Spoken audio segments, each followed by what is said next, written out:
أشهد أن محمدا أشهد أن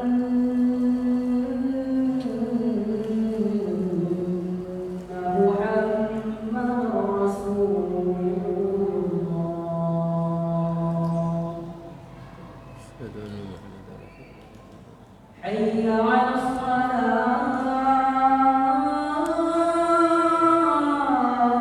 قوة إلا بالله.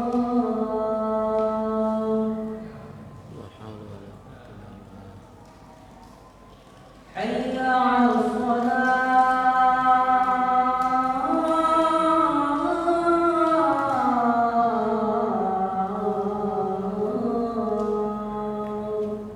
حول ولا قوة إلا بالله.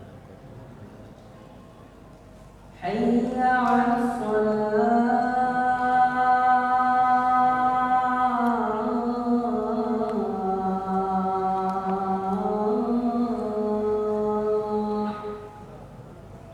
حول ولا قوة. حي على الفلاح.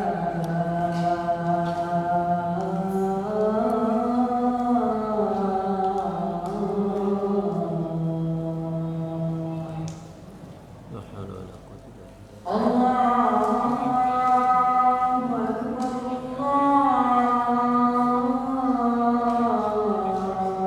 الله أكبر الله أكبر. لا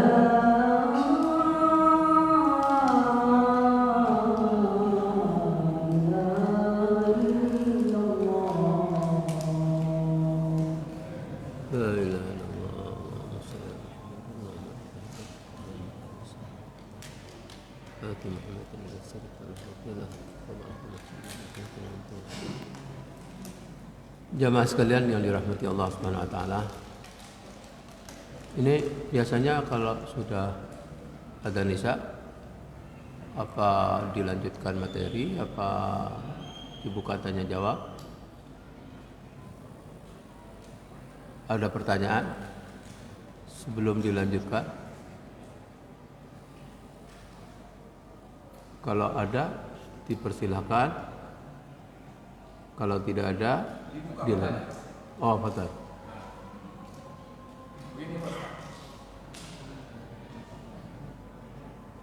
Kita sekarang kan tidak bisa melihat wajah Allah. Besok Pelak sotok-sotok dulu, malaikat anu. Sudah ada apa-apa? Ya. kita sekarang tidak bisa melihat wajah Allah. Tidak bisa melihat? Wajah Allah. Oh, wajah Allah. Cuma kita besok di surga pasti bisa melihat wajah Allah. Oh, iya, iya. Nah, lapis mana saja yang bisa melihat wajah Allah? Karena surga itu kan lapis. Siapa saja? Ya, lapis surga mana saja yang bisa melihat wajah Allah. Saya dengar saya terakhir apa? Nah, lapis mana saja? Apa? 1, 2, 3, 4. Labit. Hah? Tingkatan surga mana? Hah? Tingkatan surga mana saja yang dapat melihat wajah Allah? Oh, iya, iya, iya. Ayat kedua, Pak Ustaz. Oh, betul. Besok ini kan hanya ada 2 tempat, Ya, surga neraka. ya. Apakah orang yang masuk surga itu dapat keluar dari surga berjalan-jalan di neraka untuk melihat-lihat atau mencari-cari sanak keluarga yang lagi sakit? Mencari keluarga. Cari keluarganya. Ya, Mencari keluarga. mencari keluarga di neraka. Mencari keluarga di neraka. Mudah-mudahan kita dengan keluarga masuk surga ya. Jangan kita sebagai suami masuk surga, istri masuk neraka. Mudah-mudahan suami istri nanti sama-sama masuk surga. Orang yang masuk surga itu apakah dapat keluar dari surga untuk melihat-lihat neraka? Oh iya. Yang Jazakallah. ketiga, Pak Ustaz, lagi. Oh sampai telok. Borong ini. Adon itu terpanggilan sholat, Pak Ustaz. Apa? Adon. Adan. Ya. Muadzin ya. Hayya ala sholat, marilah kita dirikan sholat. Oh ya. Hayya ala falah, marilah kita pada kemenangan. Ah ya. Orang yang sholat seperti apa yang dianggap menang dalam panggilan sholat? Orang yang seperti apa ya? Yang dianggap menang. Yang dianggap menang. Oh. Sekian, Ustaz. Terima kasih. Ya, jazakallah khair. Pada 3 ya. Yang pertama tadi seperti siapa saja yang bisa melihat wajah Allah Subhanahu wa taala. Tentu itu adalah merupakan kenikmatan yang paling agung di surga. Ya.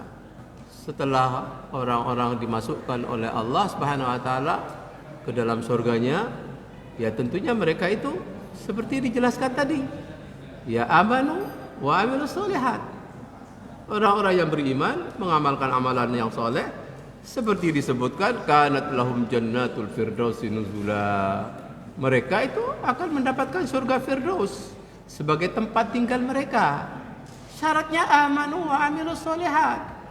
Mereka yang sudah menikmati berbagai kenikmatan yang diberikan oleh Allah Subhanahu wa taala.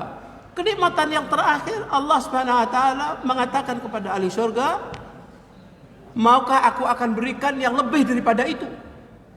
Mereka dari kalangan ahli surga itu sampai penasaran, kaget. Ya Allah, masih ada lagi kenikmatan yang akan kami rasakan. Karena mereka sudah merasakan nikmat itu sudah pada puncaknya. Sudah pada puncaknya. Kenikmatan yang mereka terima dari kalangan ahli surga disebabkan karena mereka dahulu termasuk orang-orang yang amanu wa amilus solihat. Mereka merasa heran. Setelah ditawarkan oleh Allah, apakah kamu akan menerima untuk diberi kenikmatan lebih daripada itu? Apa masih ada lagi ya Allah? Lalu Allah Subhanahu wa taala membuka wajahnya, sehingga mereka itu melihat wajah Allah Subhanahu wa taala, yang itu merupakan kenikmatan yang paling agung, tidak bisa dibandingkan dengan kenikmatan yang lainnya. Dan itu akan diberikan kepada amanu wa amilus solihat dari kalangan para nabi, para siddiqin, para syuhada, para salihin. Nah, tentunya kita semua berharap untuk bisa dimasukkan ke dalam surga oleh Allah dan bisa melihat wajah Allah Subhanahu wa taala. Seperti itu.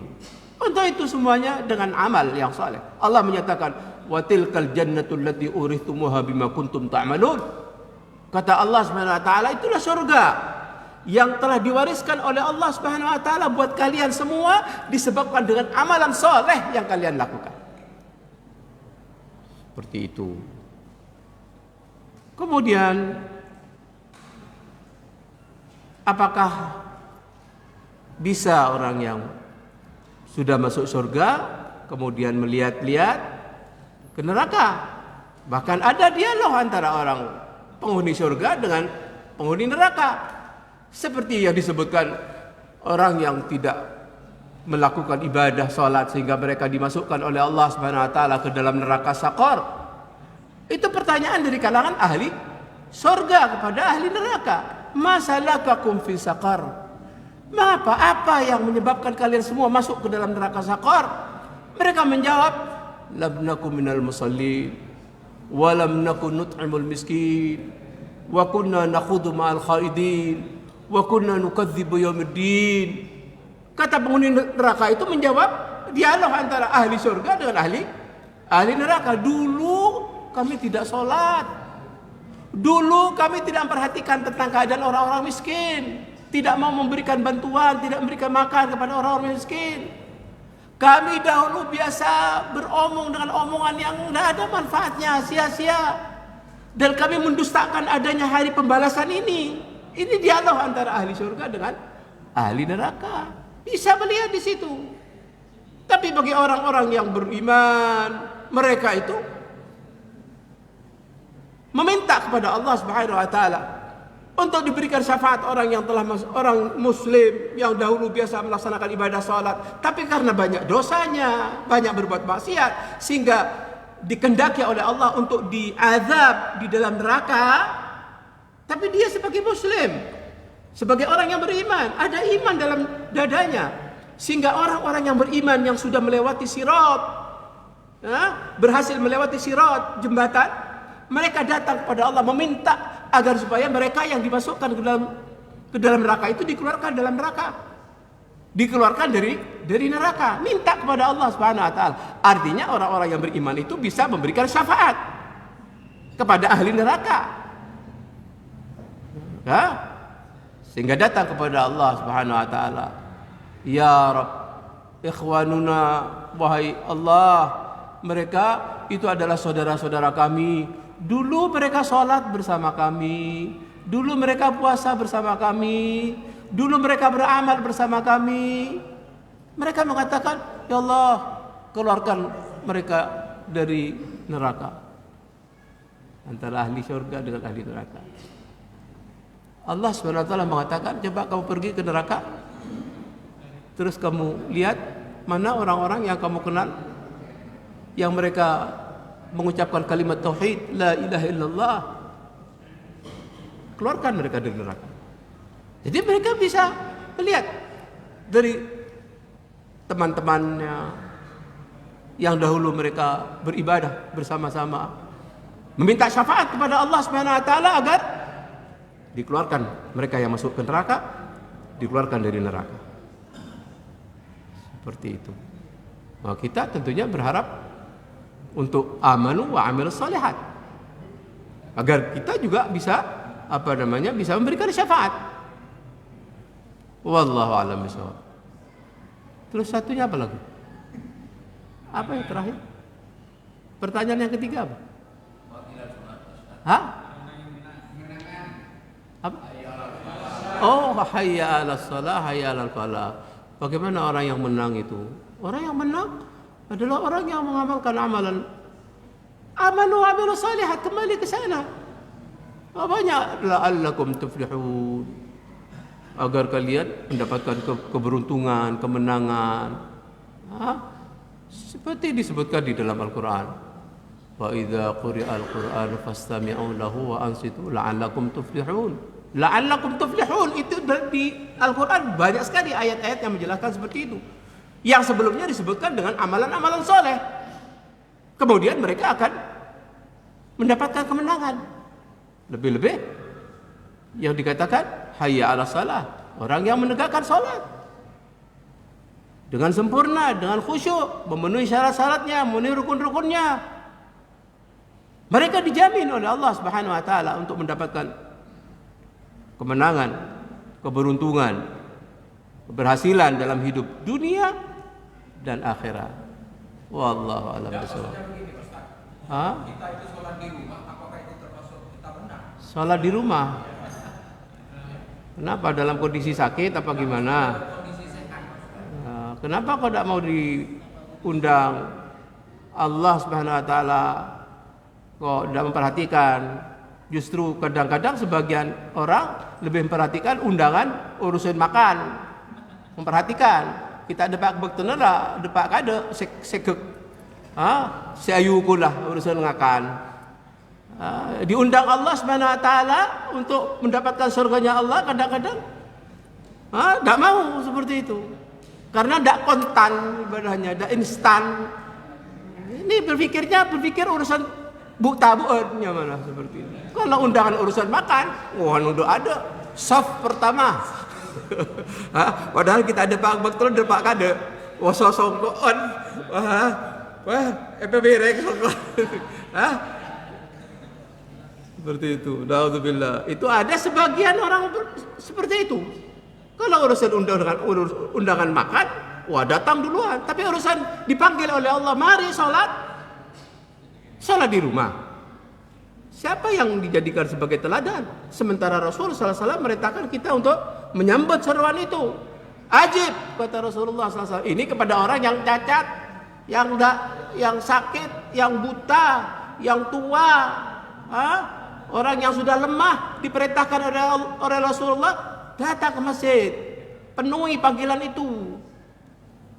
Dia lebih mengikuti keinginan hawa nafsunya. Ya salah di rumahnya. Na'udzubillah min dzalik. Bagaimana akan mendapatkan kemenangan al-falah? Seperti itu. Makanya kita berusaha untuk menundukkan hawa nafsu ini, dan kita beramal untuk persiapan nanti kalau sudah mati. Orang seperti ini dikatakan sebagai orang yang cerdas cendekia. Sebagaimana disebutkan al-qayyis man dana nafsahu wa amila lima ba'dal maut. Orang yang cerdas itu adalah orang yang menundukkan hawa nafsunya, disesuaikan dengan apa yang dibawa oleh Rasulullah SAW, kemudian dia beramal untuk dijadikan bekal nanti setelah mati. Seperti itu mestinya. Tapi orang yang tidak cerdas, kebalikannya itu adalah al-ahmaq. Orang yang tolol. Orang tolol itu hanya berharap kepada Allah, tapi tidak diikuti dengan amalan yang saleh. Berharap Allah itu Maha Rahman, Maha Rahim, tapi dia tidak mengamalkan amalan saleh. Tidak mau menyambut seruan Allah, hayya 'alas salah, hayya 'alal falah. Hanya berangan-angan saja. Itu namanya orang yang ahmak istilahnya. Orang yang tolol. Yatamanna 'ala Allahil amani. Orang yang tolol itu orang yang mengikuti hawa nafsunya yang rendah dan dia hanya berangan-angan, akan tetapi dia tidak beramal dengan amalan yang saleh. Na'udzubillah min dzalik. Seperti itu. Wallahu a'lam bishawab. Ada.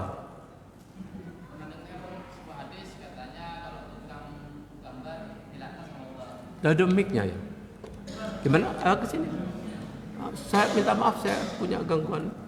Pernah dengar ada sebuah hadis katanya tukang gambar dilaknat sama Allah. Apa? Tukang gambar. Surat kabar. Tukang gambar. Melukis. Menggambar. Ya. Kenapa? Katanya dilaknat sama Allah. Terus gimana dengan Menggambar apa? makhluk hidup? Oh. Gimana dengan kalau tukang foto? Penghasilan tukang foto seperti apa? Iya.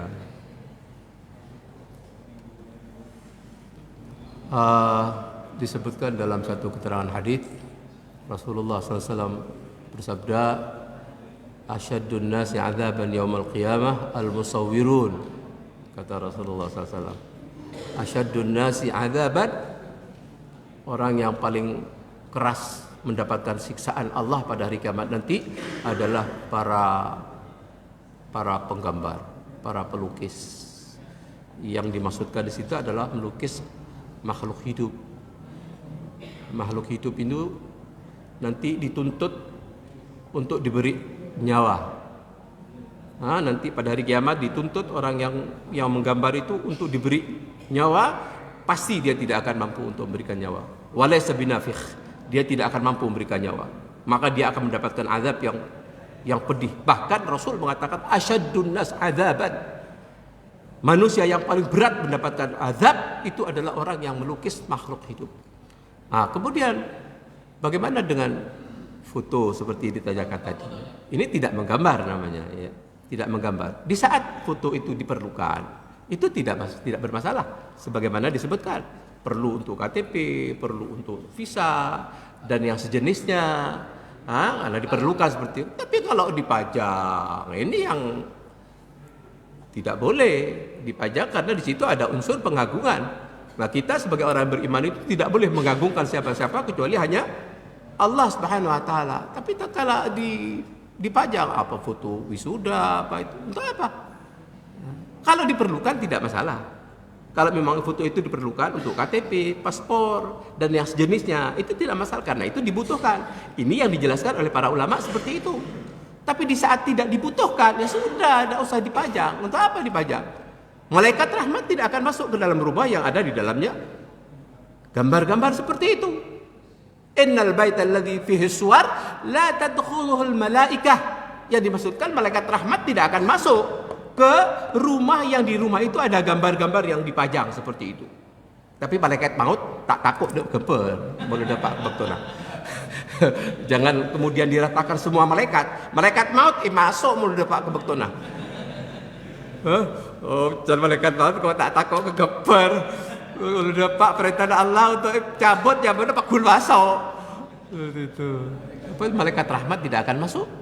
Kata Rasulullah SAW. Seperti itu. Wallahu a'lam bishawab. Mungkin cukup ya. Ini materinya masih panjang sebetulnya. Ternyata banyak pertanyaan dan ya biar penasaran. Malay uncang boleh dah insyaallah. Ya uncang tak berapa. Wallahu a'lam. Mungkin cukup sampai di sini. Mudah-mudahan apa disampaikan bermanfaat bagi kita semuanya. Kita tutup dengan kafaratul majlis. Subhanakallahumma wa bihamdika asyhadu an la ilaha illa anta astaghfiruka wa atubu ilaik. Assalamualaikum warahmatullahi wabarakatuh.